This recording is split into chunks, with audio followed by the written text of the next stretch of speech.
기계는 녹이 썰면 그 순간부터 썰노가 없는 기계가 되고 납니다. 부식된 기계는 시간이 흐를수록 패턴 처리에 닿게 되지 않습니다. 우리 리더의 사람들도 하나님을 신뢰하고 의지하던 그 심령에 무서운 병이 침투하면 우리도 모르는 사이에 하나님을 신뢰하지 못하도록 하는 부정적인 리더로 점점 부식돼 가고 있다는 것 알아야 합니다. 이처럼 우리는 영적으로 부식되어지고 그리고 병이 들지 않도록 우리는 경성해야 할 줄로 믿습니다. 기적과 축복은 리더의 사람에게 주어지는 겁니다. 오늘 본문의 말씀 가운데 보시는 아두람과 이삭과 야곱의 하나님이라고 말씀합니다. 하나님은 일방적으로 아브라함을 부르셔서 그리고 복을 주셨고 마침내 장성케 하는 복을 주셨습니다. 장성이란 뭡니까?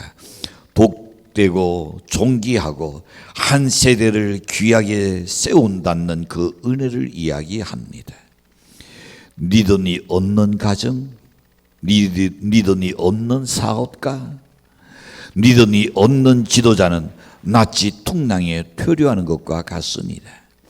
하나님은 끊임없이 하나님의 사람들을 세우셔서 하나님의 영광을 찬양하기를 원하시는 줄로 믿습니다. 반면에 사탄도 우리를 무너뜨리기 위해서 온갖 방도로 연의 생각 속에, 연의 마음 속에 침투한다는 걸 알아야 합니다. 가룟 유다에게 주님 뭐라고 말씀합니까? 사탄이 너에게 이니 나를 탈 생각을 집어넣느니라 그랬습니다. 그런 거로 예수님께서 말씀하시기를 너는 경성하여 깨어있으라. 언제 어느 때에 사탄이 내 머릿속에, 내 마음속에, 내 생각 속에 타고 들어온다는 말입니다. 그것이 나를 무너지게 만들고 나를 퇴항하게 만들어버린다 그랬습니다. 베데스다 연못가에 물이 동하면 기적이 일어난 것처럼 하나님 주시는 은혜의 때가 언제나 우리에게 있습니다. 언젠지는 우리는 알지 못해요. 우리의 가정과 연애 사업이 독되고 깊은 그야말로 소원들이 열매를 내주며 독의 근원이 되고 장성하고 장대한 그런 축복을 나는 여론이 닿기를 간절히 축원합니다. 그러면 어떻게 해야 나니 장성하게 될 수 있을까? 첫 번째 생각해 봅니다. 하나님과 떳떳한 관계를 맺어야 합니다. 이게 가장 중요합니다. 이는 하나님과 인간 관계의 기초를 말하는 것입니다. 야곱은 산촌의 지대 가서 열심히 일을 한 결과 그의 재산이 기하급수적으로 늘어났었습니다. 그래서 마침내 그는 재물이 됐습니다. 거부가 되었습니다. 성공했습니다.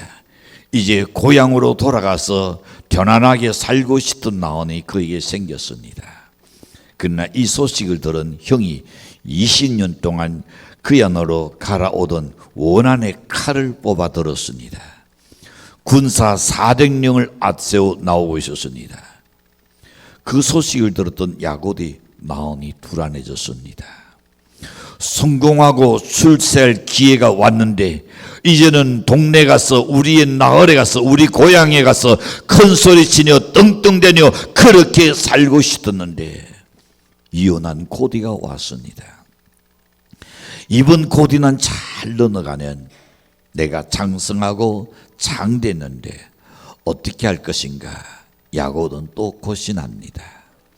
그래서 형의 나온을 어떻게 하면 돌릴 수 있을까 생각해서 선물을 보내기로 합니다.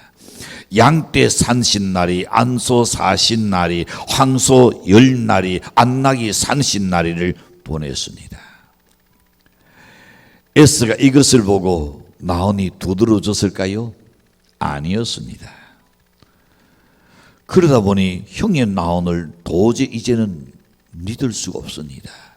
내가 제 눈을 주는 형이 그걸 보고 기도하고 닫아줄 줄 알았는데 거기는 전혀 관심이 없는 거 보니 큰일 났다. 그래서 그는 처자를 앞세우고 낸 뒤에 야곱이 거기에 나눴습니다.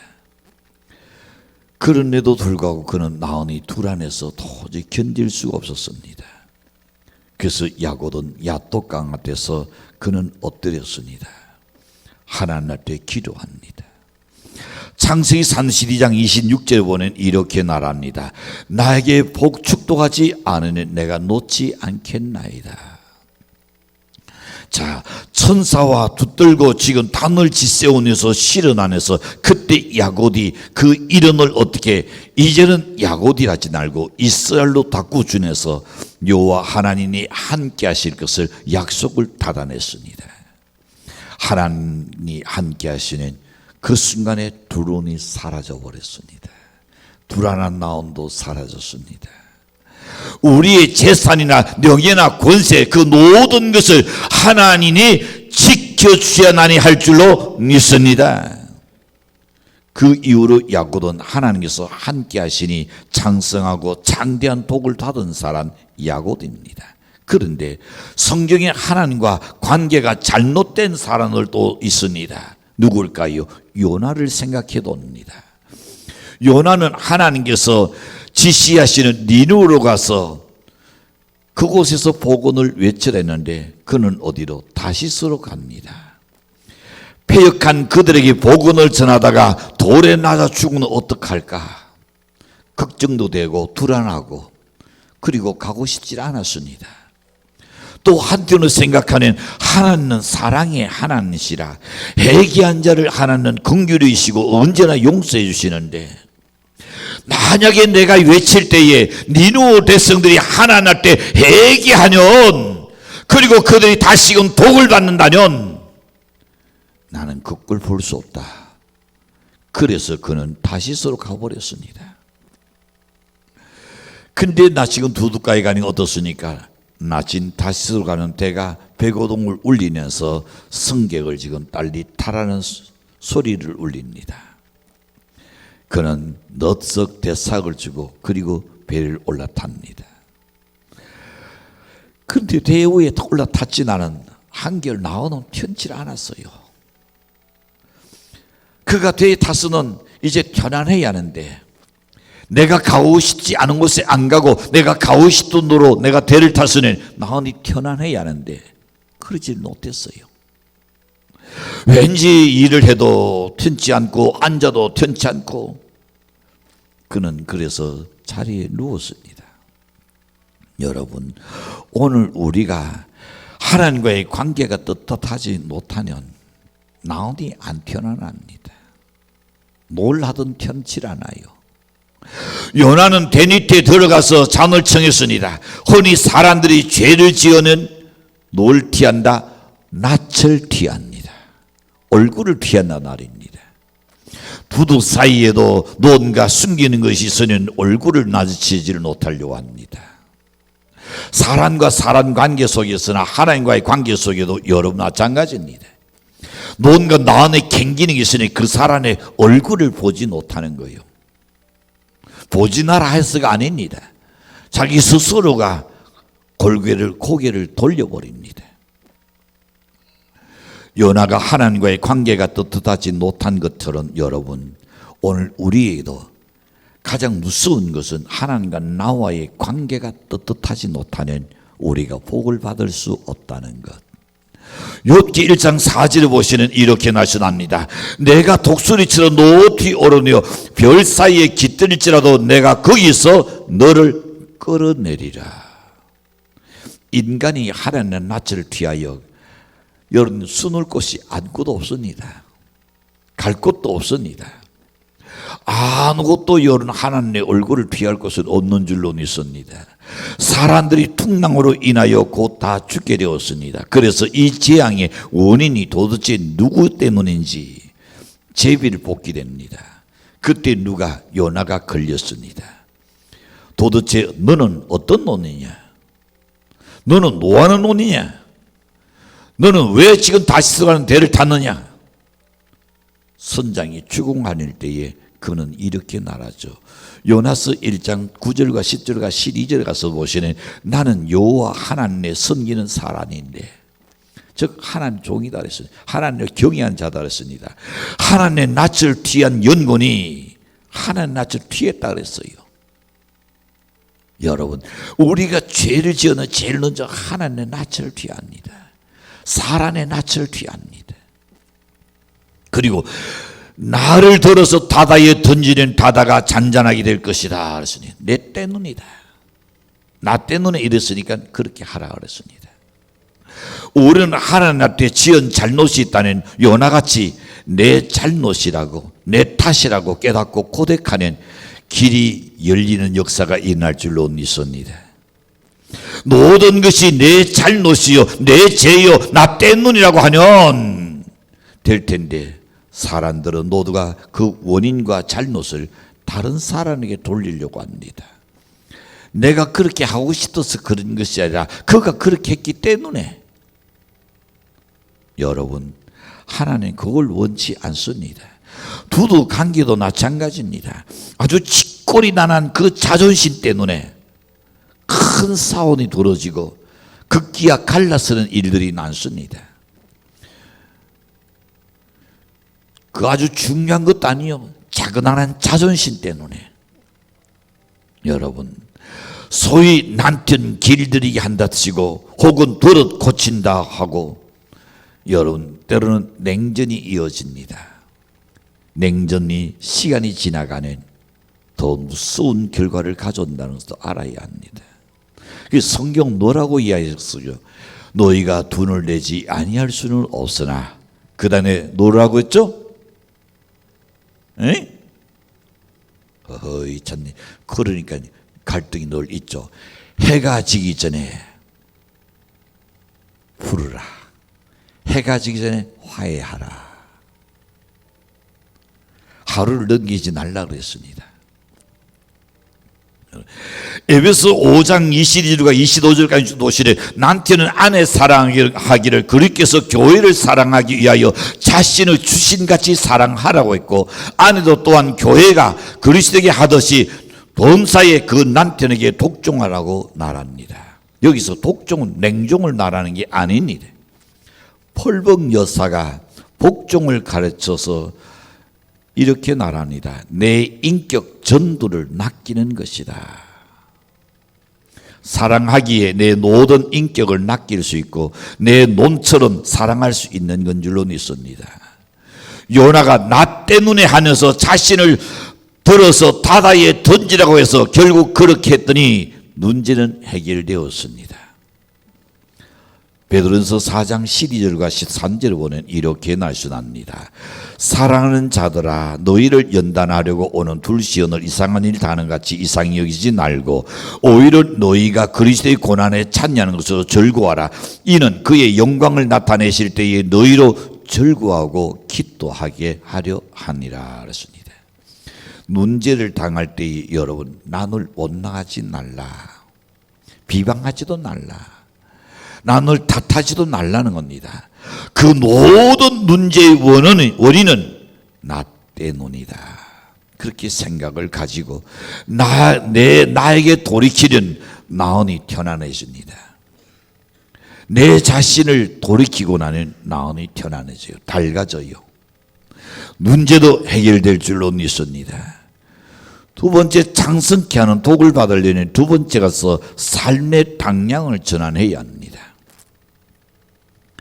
주께서 주시는 장성한 복을 받으려면 삶의 방향이 전환되어야 합니다. 인생이란 어떤 의미에서 보는 자신과 그 시대와의 피나는 싸움입니다. 여러분 보이지 않는 내일의 싸움이요. 거기서 이기는 자는 성공하고 지는 자는 실패하고 나는 겁니다. 우리는 그리스도를 널리하던 영적 생활의 방향을 이제는 전환해야 합니다. 믿음으로 주를 바라보고 나가야 할 줄로 믿습니다. 그는 우리 생애에 놀라운 변화가 가져올 줄로 믿습니다. 주님을 바라보는 삶의 태도가 바뀝니다. 우리가 생각이 달라집니다. 행동이 달라집니다. 주님이 인도하시는 대로 순종하고 나아가게 될 줄로 확신합니다. 거의 차분한 그 자존심 날입니다. 그거는 돌이는 되는데, 그거는 탁 뽑아버리면 화해할 수 있고 화목할 수 있고 다 좋아질 수도 있는데, 저 여러분 병원에 가보세요. 중환자실에 누워있는 사람들, 안면 찍은 시신들을 봐요. 눈 감으면 그냥 끝나는 건데 그 알량한 자존심 때문에 얼마나 사람과 사람 사이에 갈등과 고통을 주냐 말입니다. 주님께서 그래서 네가 나를 따르려면 먼저 그거를 버리라. 그거는 버리면 된다 그랬어요. 자,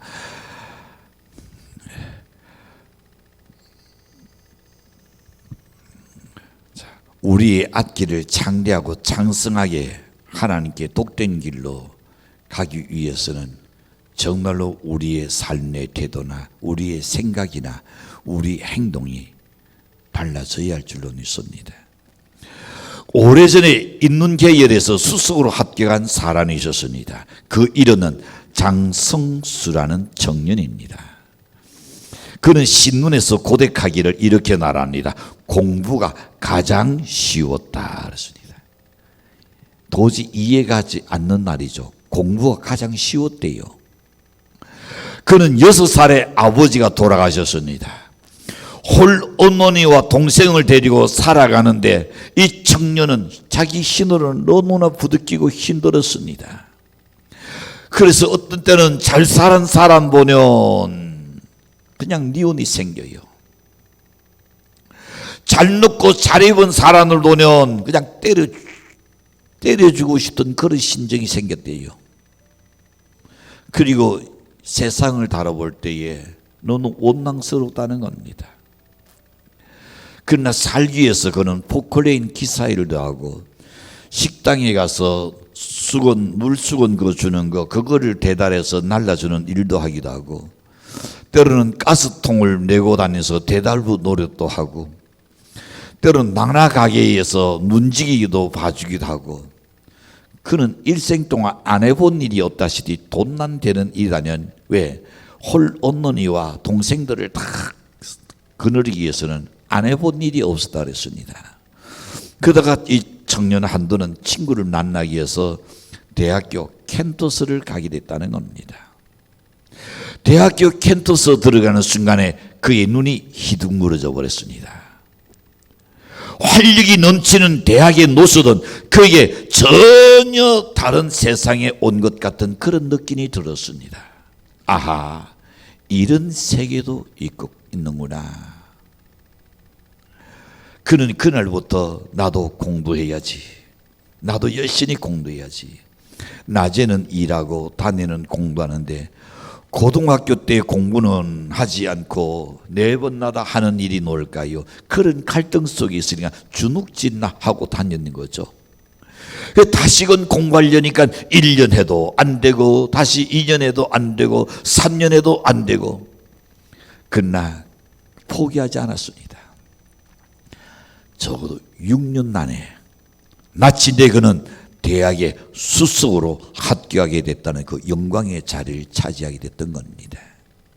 여러분, 이처럼 우리의 믿음의 사람들도 뜻을 정하고 예수를 바라보고 하나님의 자녀로 믿음으로 방향을 정했으면 변하지 말아야 합니다. 어떤 환난이 오고 어떤 시련이 오고 어떤 역경이 온다 할지라도 변치 말아야 합니다. 우리가 침례받을 때에 어떻습니까? 나는 예수와 함께 내 모든 죄는 죽었다. 그리고 내가 눈에서 올라올 때에 이제 나는 삶은 나를 사랑하사 자기 아들을 주신 하나님 위해서 살겠노라는 고백을 했습니다. 그런데 여러분, 순간순간마다 왜 그렇게 자꾸 자아가 살아납니까? 자존심이 살아나고 자아가 살아나고 교만이 살아나고, 그것 때마다 우리는 내가 침례 받았었던 그때를 생각하면서 날마다 죽이는 연습. 그래서 사도 바울 같은 분도 이렇게 말합니다. 내가 날마다 내 눈을 쳐서 죽는 것을 배운다. 죽는 연습한다 그랬습니다. 무슨 연습? 자기의 그 알량한 자존심을 죽이는 연습한다는 날입니다. 여러분, 주님을 섬기기로 뜻을 한번 정했다면 때가 되면 반드시 복되고 그리고 장성하게 하시는 엄청난 역사가 일어날 줄 믿는 여러분 되시길 바랍니다. 너희가 선을 행하되 낙심하지 말지니 때가 이르네 반드시 거둔다 그랬습니다. 우리가 결코 낙심하지 않고 하나님께서 내게 주어진 사명 따라서 묵묵히 그 길을 걸어가는 때가 되면 하나님 오실 때에 옳다고 인정하시는 그날에는 엄청난, 내가 상상할 수 없는, 내가 헤아릴 수 없는, 내가 감히 꿈인가 생신가 할 정도로 하나님의 그 장성한 복을 주실 줄로 믿습니다. 자, 장성기 되려면 세 번째는 하나님의 허락을 받아야 합니다. 장성케 하시는 복을 받으려면 하나님의 허락 없이는 안 돼요. 목사님, 내가 노력하는 데지 너 그것까지 허락이 있으니까. 여러분, 찬세 한 날에도 하나님의 허락 없이는 떨어지지 아니하느니라. 믿습니까? 성경 이런 모든 구절들을 믿어야 합니다. 하나님의 허락이 없이는 결코 되는 일이 없다.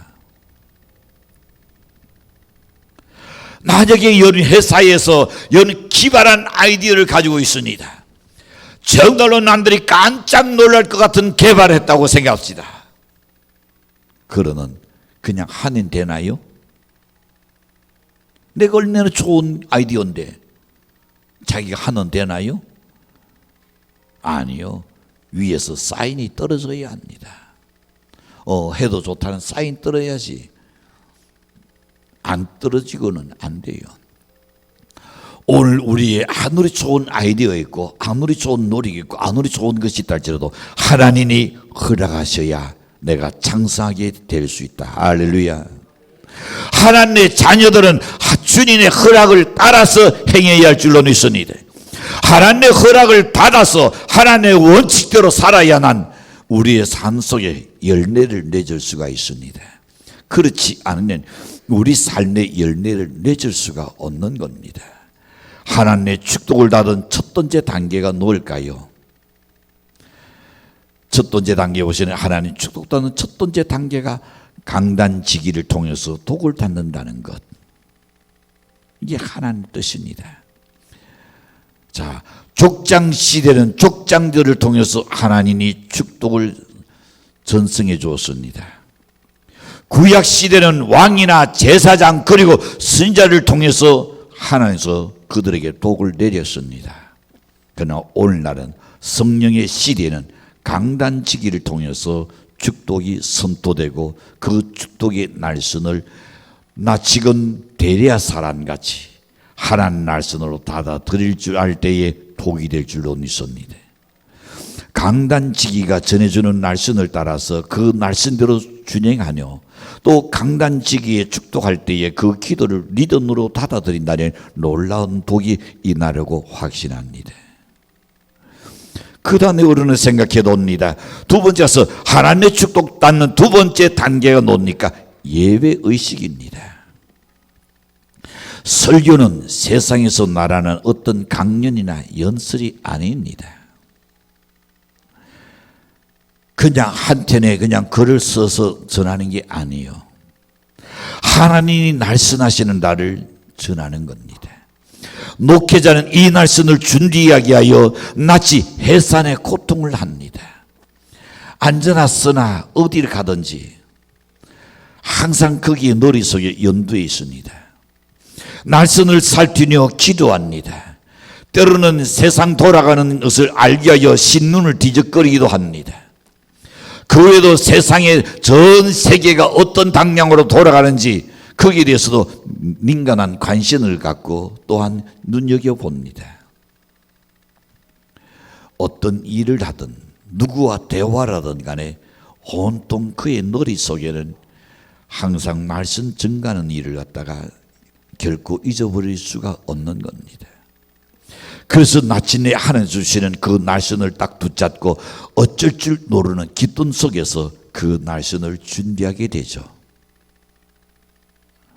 때로는 자다가도 그 날선이 자려고 딱 잠을 청하는 순간에 거기에 대한 영감이 떠오르면 어떨까요?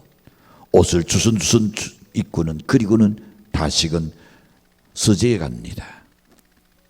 시간 간 줄 모르고 은혜에 따졌을 때 그때의 행복감은 이루 말할 수 없어요. 그래서 성도들은 주일날 마음을 다치고 간사와 정성을 다치고 논을 들여서 정성되게 예배 드리면서 날선을 닫아갈 때에 신령한 복이 임할 줄로 믿습니다. 하나님은 예배를 통해서 우리를 축복합니다. 그래서 예배 드리는 그 시간, 예배 드리는 그 자세, 예배 드리는 그 정성 중요한 겁니다. 그래서 성경 시편 128편 5절에 보면 이렇게 말씀합니다.